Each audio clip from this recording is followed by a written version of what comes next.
Mit mir ist es aus. Ich komm heute nach Haus. Maybe you'll remember that the seats were painted with Rebel Matte 85 leather brown. They received a coat of silk varnish and then I started applying oil paints. The first color was burnt umber and I removed all excess with a large soft brush. The paint remained in the crevices and adds depth to the leather. The cutting mat wasn't a good background to show the result. A white sheet of paper shows the colors the way they really look like. Next color was raw sienna. It was applied to the edges and the center of all larger areas. Then the excess was removed and the rest was blended. I used the excess paint on the brush to dry brush crosswise over all raised areas. After that I mixed lemon yellow and yellow ochre. The ratio is 1 part yellow to 3 parts ochre. I repeated the previous steps.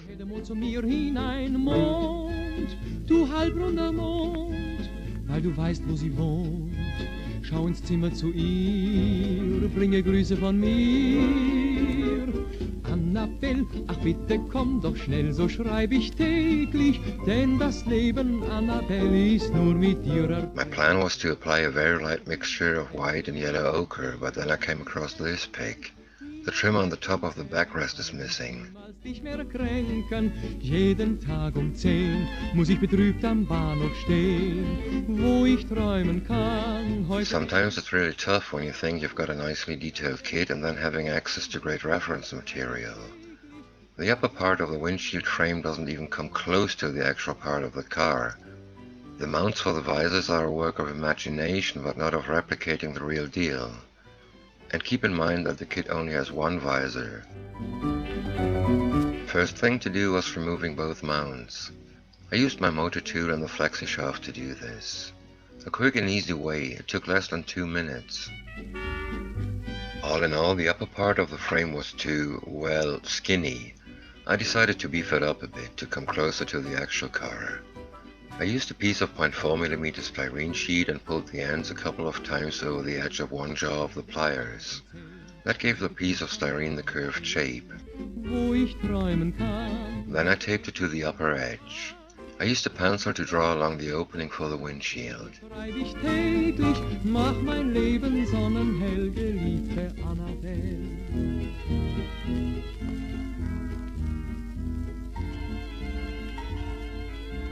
I cut out the excess styrene with a very good pair of scissors. Then the piece was glued to the frame. It didn't fit perfectly, but that's what I expected. I cut off the excess and used CA glue as filler. The rest was cut off along the frame's upper edge. Since I had sanded the edge, I had to fill up what I had removed. I used a piece of 0.2mm styrene sheet. It was glued on top of the edge and then cut to shape.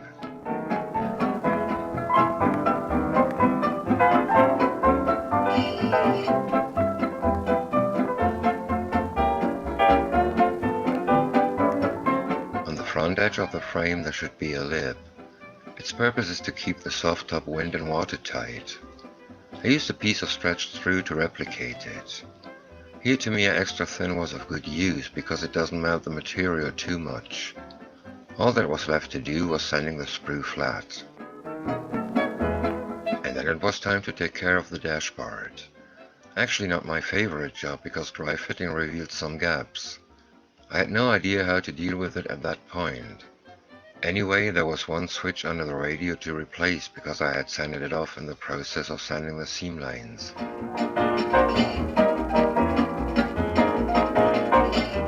Here it is after moving it into the right position.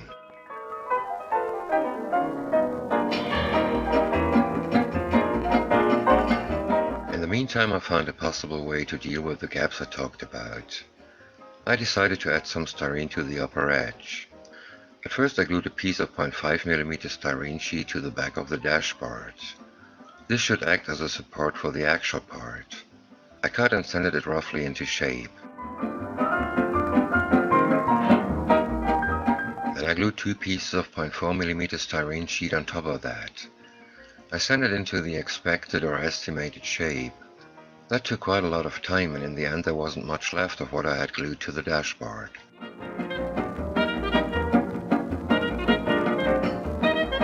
And as if that wasn't silly enough, the gaps were still there after I had glued the dashboard into place. All the work was in vain because I added the styrene to the wrong areas. Brilliant, really brilliant.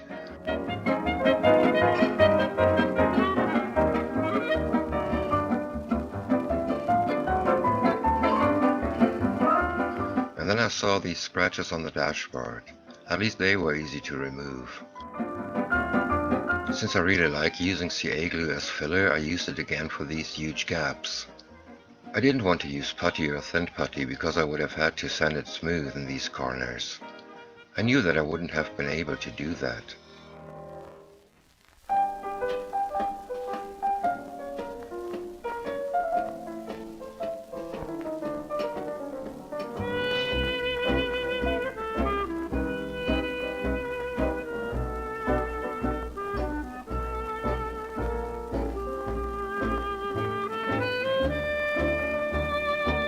I added 2 pieces of 0.2mm styrene to the inner part of the windshield frame. The 2 gaps will accommodate the visor's hinges.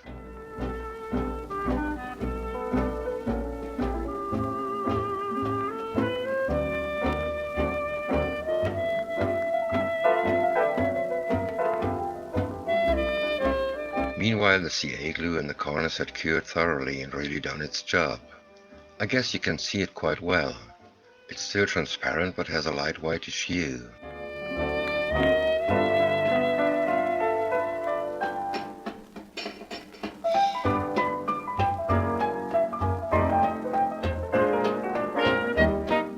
Then I found these 2 pics and I felt like banging my head onto the edge of my workbench.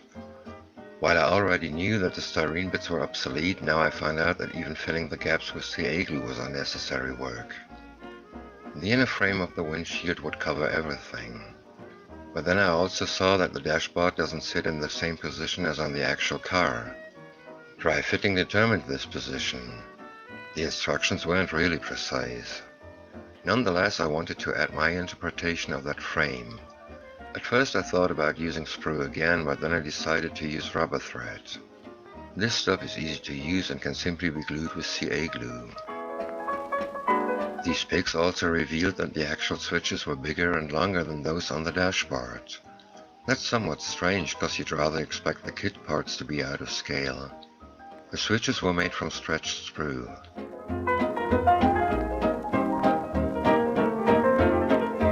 I also found some missing switches, like that on top of the dashboard, or the choke in the middle under the dashboard, or the switch for the high beam on the floor panel. Let's take a look at the choke. For the choke cable's knob I used stretched sprue. I sanded it thinner close to the end. That thin end was meant to go into the small block of styrene you see here. It's a piece of 2x2mm rod and I sanded it down to 1x1mm. Instead of drilling a hole for the choke, I just punched it in. Then I carved out the curve that was necessary to make it fit under the dashboard. Here you can see the complete choke as it would be glued into place. I didn't add the cable because nobody would ever see it.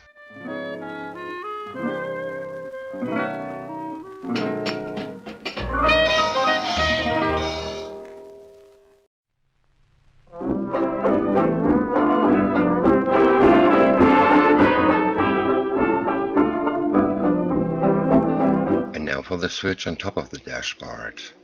I built it the same way as a choke. After the glue had cured, I sanded the styrene down to about 0.2mm. Then it was glued onto the dashboard.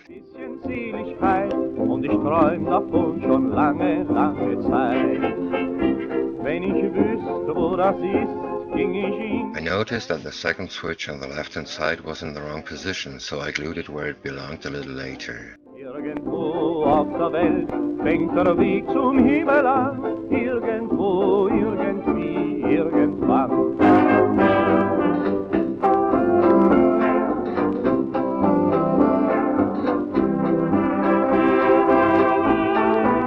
These are the 3 knobs or switches that needed some extra attention.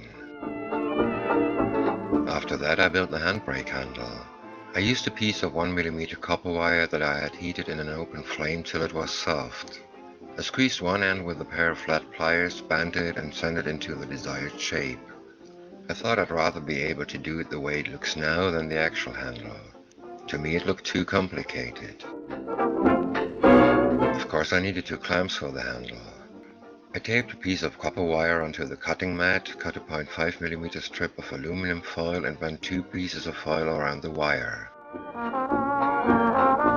Then I marked the position for the handle with a pencil and glued handle and clamps into place.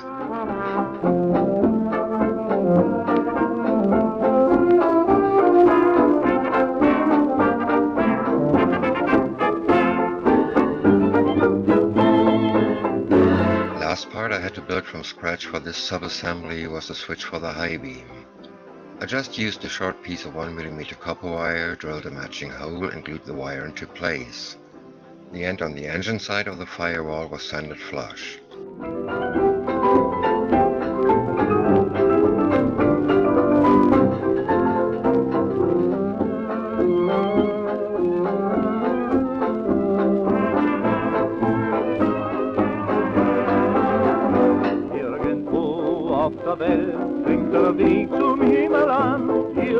I was really fed up with the hinges.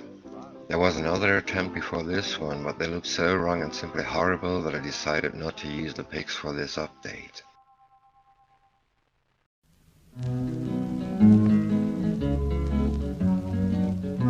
Here you can see what I used for this last attempt. Du sprichst vom Abschied für kurze Zeit und bist schon morgen von mir so weit. Was sind schon Worte im Augenblick, was ein versprochenes Glück. Weil ich dich liebe, glaub ich an dich, doch willst das Schicksal vergehen. All wires were heated in an open flame to soften them. I squeezed one end of both pieces of 0.3mm copper wire. Then I bent them completely around the brass wire. Now I had loops and a short straight piece on a thinner wire. I made 2 U-shaped pieces of brass wire with flat ends. The copper wire was then attached to the brass wire. The second end of the copper wire was also squeezed flat. Both wire assemblies were glued to a small piece of 0.4mm styrene. Nun erfülle du mein Geschick. Here's some dry fitting with the visor. I'm quite happy with the result. Maybe it's not what rivet counters would like, but they can count on one thing. I've got better things to do than counting. Darum bitt ich dich heut, komm zurück. That's what happens if you don't work carefully enough. I was in a hurry and needed the rear bumper for some dry fitting. While cleaning the part I destroyed a lot of the element in the middle. There was only one thing I could do and that was rebuilding it. Here's what I used.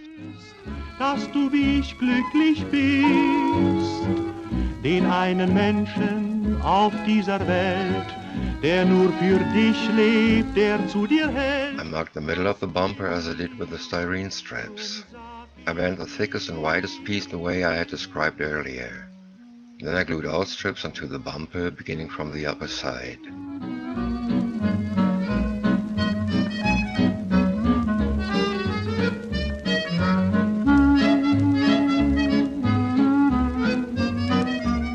As you can see on the front bumper, the 2 halves of the mold aren't aligned properly.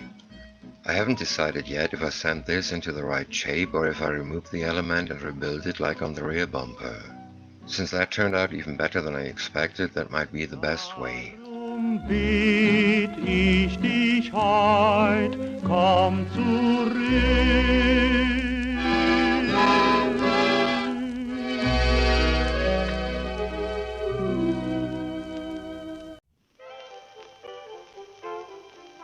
Du hast die schönste Nase, du hast den schönsten Mund.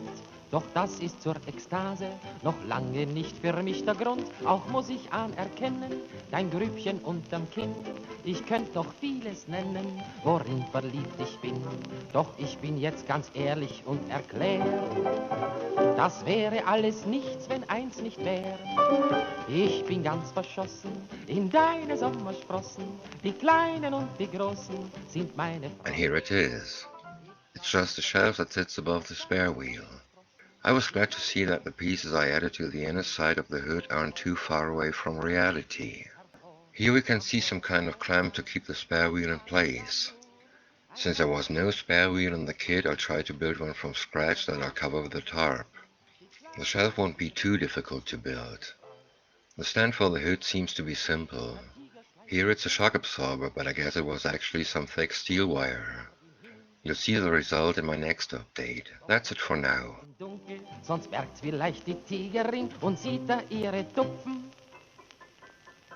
So ist er halb verrückt, sein Herz beginnt zu hupfen und er ruft ganz entzückt. Es ist ja zwar gesprungen wie gehupft,